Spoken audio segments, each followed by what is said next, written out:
Hello friends, you are welcome to my channel Study with Aarti Gupta.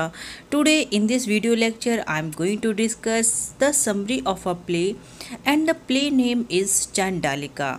This play was written by Rabindranath Tagore. Friends, आप सब रविन्द्रनाथ टैगोर को जानते होंगे।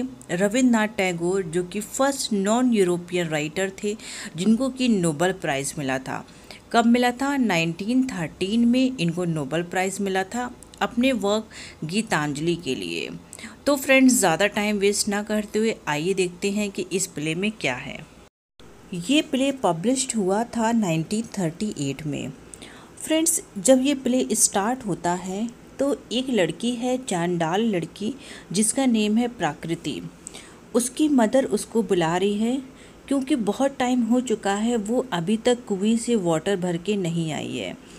इसको चांडाल लड़की इसलिए बोला गया है क्योंकि इसका जन्म एक लोअर कास्ट में हुआ है, इसलिए इसको चांडाल गर्ल यहाँ पे बोला जाता है। ये जिस कुएं से वाटर निकालती है वो कुएं से कोई भी अपर क्लास का पर्सन वाटर नहीं पीता है, क्योंकि ऐसा माना जाता है कि ये एक अनटचेबल लड़की है। इसलिए से वो जो वेल है जिससे ये लोग अपने लिए वाटर निकालते हैं वो इस पूरी तरीके से अपर कास्ट के लिए इम्प्योर है। फ्रेंड्स, जब स्टार्ट होता है तो इसकी मदर इसको बुलाती है क्योंकि इसको लगता है कि सभी लोग वाटर भर के सभी लड़कियां चली गई होंगी अब तक, और धूप भी इतनी तेज़ हो गई है, बट प्रकृति अभी तक वापस क्यों नहीं आई है। तो वो अपनी डॉटर को आवाज़ देती है और प्रकृति घर आती है तो उसकी मदर उसे बहुत सारे क्वेश्चंस पूछती है कि तुमको आज इतना लेट क्यों हो गया, तुम क्या कर रही थी उस कुएं के पास, सभी लोग वाटर भर के चले गए हैं जबकि तुम्हें आने में इतनी देर कैसे हो गई।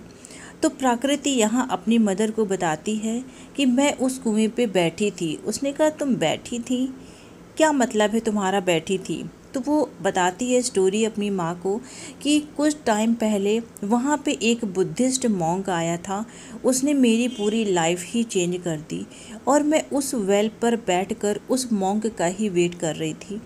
और वो बताती है कि उस मॉन्क ने मुझे एक जीने की नई लाइट दी है, इंस्पिरेशन दी है।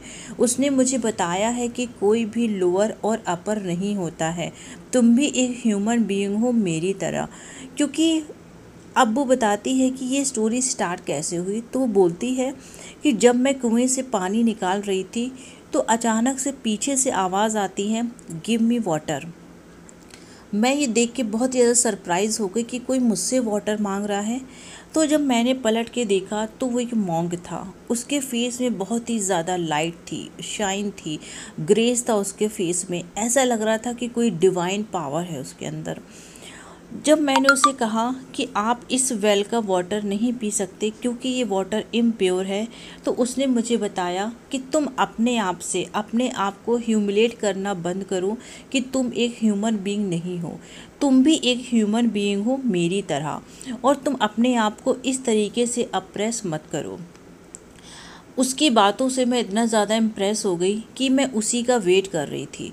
उसने मुझे एग्जैक्टली सिखाया कि लाइफ है क्या। वो अपनी माँ को ये सारी चीज़ें एक्सप्लेन करती है तो उसकी माँ कहती है कि तुम ये सब चीज़ें भूल जाओ क्योंकि ऐसा नहीं हो सकता। वो बोलती, नहीं, मैं नहीं भूल सकती, मैं उसी का ही वेट कर रही थी कि शायद वो वहाँ पे फिर से आ जाए, लेकिन वो अभी तक यहाँ पे नहीं आया है। उसकी माँ उसको बहुत समझाने की कोशिश करती है तो प्रकृति बोलती है कि शायद आप मेरी फीलिंग्स को समझ ही नहीं रहे हो कि मैं आपसे क्या बोलना चाह रही हूँ, क्योंकि मैं चाहती हूँ कि वो मेरे पास आए। एग्जैक्टली हुआ क्या था, यहाँ पे प्रकृति को उस मॉन्क से प्यार हो गया था। वो मॉन्क जो कि बुद्धिस्ट मॉन्क था, उसका नेम था आनंद। अब यहाँ पे जब उसकी माँ ये सब चीज़ें सुनती है तो बहुत ही ज़्यादा परेशान हो जाती है, और ये जो मदर है, प्रकृति की मदर, वो उसको बहुत ही ज़्यादा प्यार करती है। मतलब वो उसके, आप बोल सकते हो, an apple of her eyes. अब उसकी माँ कहती है, उसको समझाती है, बट वो नहीं समझती, नहीं समझती, नहीं समझती। तो प्रकृति कहती है अपनी मदर से कि मुझे कैसे भी करके आनंद चाहिए, वो बुद्धिस्ट मॉन्क चाहिए। अगर वो मेरी लाइफ में आ गया तो मेरी लाइफ में ये जो एक स्पॉट लगा हुआ है, एक जो धब्बा लगा हुआ है लोअर कास्ट का, लोग मुझे चांडाल गर्ल समझते हैं, ये मेरी लाइफ से हट जाएगा और मैं भी उन लोगों को जवाब दे पाऊँगी जो मेरे साथ इस तरीके का बिहेव करते हैं। उसकी वो अपनी मदर से बोलती है कि आपको कुछ मैजिक स्पेल करना पड़ेगा, मीन्स आप कुछ मैजिक करो जिससे कि वो मेरे पास वापस आ जाए। मैंने बहुत टाइम से मैं उसका वेट कर रही हूँ बट वो यहाँ से नहीं जा रहा है। जब ये अपनी मदर से बात कर ही रही होती है तो उन्हें बाहर से कुछ साउंड आता है। वो साउंड किसका था? जिसमें कि बहुत सारे बुद्धिस्ट मॉन्क थे और वो लोग वैशाली की तरफ जा रहे थे और वो सभी लोग भगवान बुद्ध के सॉन्ग गा रहे थे, उनके प्रेज़ के सॉन्ग गा रहे थे। जैसे ही ये उसकी तरफ देखती है तो उस भीड़ में आनंद भी था, वही आनंद जिसने इससे वेल में वाटर मांगा था और कहा था गिव मी वाटर। एक्चुअली ये जो वर्ड थे गिव मी वाटर, ये उसके अंदर से जा ही नहीं रहे थे। बट यहाँ पे जब वो आनंद को देखती है तो आनंद एकदम नॉर्मल था, एज़ यूजुअल, उसको कोई फ़र्क नहीं पड़ता। वो तो शायद प्रकृति को भूल भी गया था, लेकिन प्रकृति के दिमाग में, दिल में अभी भी आनंद की वो चीज़ें, वो इंस्पिरेशन अभी भी उसके माइंड में एग्जिस्ट थी, जिसको वो नहीं भूल पा रही थी। बट आनंद भूल चुका था उस चीज़ों को। जैसे ही प्रकृति ये देखती है कि आनंद तो कोई ध्यान ही नहीं दे रहा है उसकी तरफ और एकदम बिल्कुल से नॉर्मल है, उसको फ़र्क ही नहीं पड़ता, तो इस चीज़ से उसको बहुत इरिटेशन होता है। उसको लगता है हाउ इज़ इट पॉसिबल, ये कैसे पॉसिबल है कि वो मेरी तरफ ध्यान नहीं दे रहा है। तो वो अपनी मदर से कहती है मुझे एनी हाउ आनंद चाहिए। तो उसकी मदर बोलती है कि नहीं, ऐसा नहीं हो सकता, क्योंकि वो आनंद कोई कॉमन मैन नहीं है। अगर वो एक बुद्धिस्ट मॉन्क है, उसके ऊपर मैजिक करना, उसको डाउन टू डस्ट लेके आना, ये एक बहुत ही बड़ा सिन है। लेकिन वो प्रकृति की ज़िद के आगे उसकी एक भी बात नहीं चलती और उसकी मदर को मैजिक स्पेल करना पड़ता है। वो ये भी बताती है कि तुम फिर से सोच लो एक बार कि कहीं कुछ इसका रिज़ल्ट ख़राब ना हो सकता है कि मुझे इस स्पेल को करने के बाद मेरी डेथ भी हो जाए। प्रकृति तो कुछ सुनने को ही तैयार नहीं थी। वो बोलती नहीं, आप परेशान मत हो, कुछ भी ऐसा आपके साथ नहीं होगा और मेरे साथ भी कोई कर्स मेरे ऊपर नहीं लगेगा। अब प्रकृति की मदर स्पेल करना स्टार्ट करती है और वो उसको ये मिरर देती है कि तुम इस मिरर को पकड़ो और मेरे मैजिक का कितना आनंद के ऊपर इफ़ेक्ट हो रहा है तुम मुझे टाइम टू टाइम अपडेट करना। वो बोलती है कि हाँ ठीक है। उसके बाद 15 डेज़ हो जाते हैं बट बहुत ज़्यादा इफ़ेक्ट उसको नहीं दिखाई देता है। फिर अचानक से वो बताती है प्रकृति कि आनंद बहुत ही ज़्यादा करीब है, वो यहाँ पे आने वाला है। आप ऐसा करिए कि अपना मैजिक बिल्कुल भी डाउन मत करिए और उसको ज़्यादा से ज़्यादा फुल पावर के साथ, फुल स्ट्रेंथ के साथ आप उसको कंटिन्यू रखिए।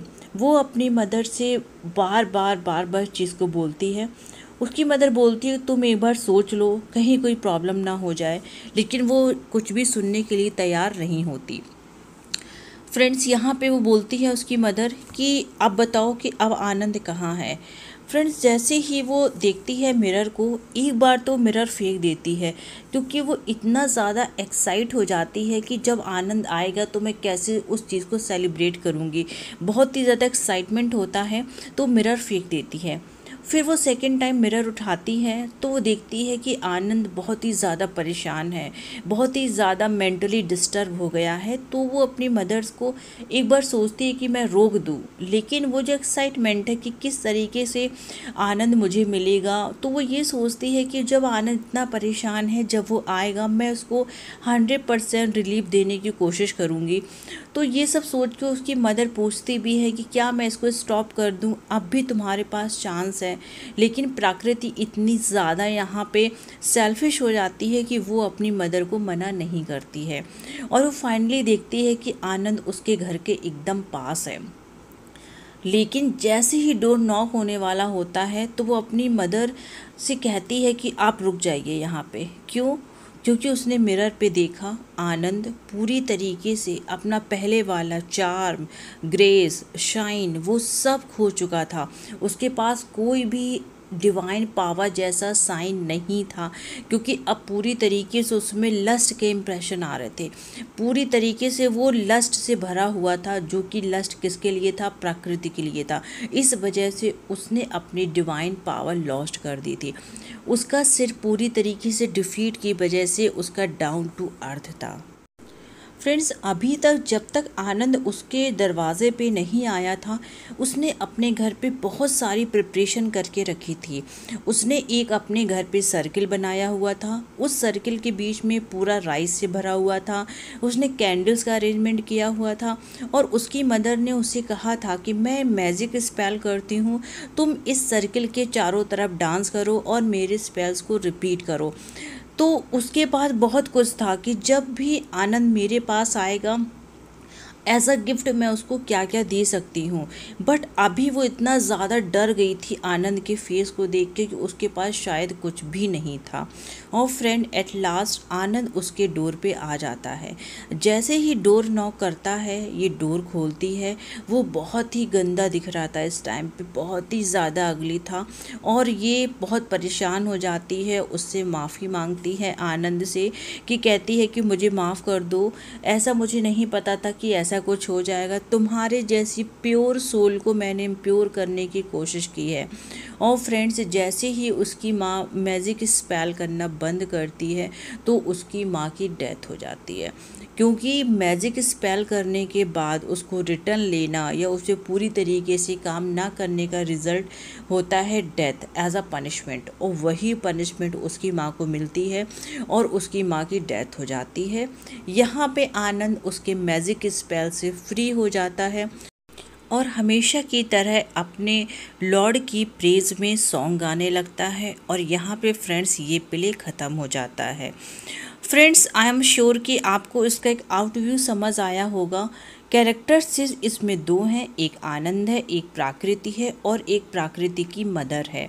आप देखिए प्राकृति कितनी ज़्यादा सेल्फिश है। अपनी सेल्फिश की वजह से वो अपनी माँ की भी केयर बिल्कुल नहीं करती, जबकि उसकी मदर बार बार उसको वार्निंग दे रही थी। लेकिन फिर भी वो सिर्फ इसलिए कि मुझे एज अ चांडाल गर्ल नहीं रहना है, मुझे इस वजह से क्या किया, उसने आनंद की सोल को करप्ट करने की कोशिश की और शायद उसकी ही पनिशमेंट उसकी माँ को मिली।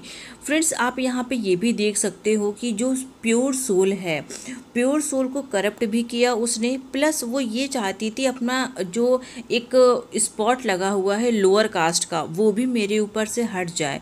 जबकि उसकी माँ ने मैजिक स्पेल करने से पहले उसको बोला भी था कि अगर आनंद तुम्हारे डोर पे नहीं आता है या तुम्हारे ऊपर कोई सिन आता है, कोई कर्स आता है, तो तुम्हें ये एक्सेप्ट करना पड़ेगा कि तुम एक लोअर बर्थ की लड़की हो, तुम एक चांडाल गर्ल हो। लेकिन उसके ऊपर इस चीज़ का कोई भी इफ़ेक्ट नहीं होता है। जबकि जो आनंद था वो तो एक बुद्धिस्ट डिवोटी था, उसका तो काम ही है लोगों को प्रीच करना। लेकिन यहाँ पे वो उसने गलत चीज़ ले ली। मीन्स यहाँ पे जो लव था, इसको आप लव भी नहीं कह सकते हो। ये एक जो वन साइडेड चीज़ थी, वो कैसी थी? वन साइडेड थी। मीन्स आनंद के साइड से ऐसा कुछ भी नहीं था, ना ही कोई फीलिंग्स, ना ही कोई एक्सप्रेशन। जो भी था वो सिर्फ प्रकृति की साइड से ही था। प्रकृति जेलस भी फील करती है, प्लस वो उसको चाहती है कि आनंद मेरे पास आ जाए। वो ब्यूटी भी चाहती थी, बट जैसे ही उसकी ब्यूटी जाती है आनंद की, तो वो उसको रिजेक्ट कर देती है। तो फ्रेंड्स, आई एम श्योर कि इससे आपको हेल्प मिलेगी। तो फ्रेंड्स, आज के वीडियो में बस इतना ही। Thank you so much.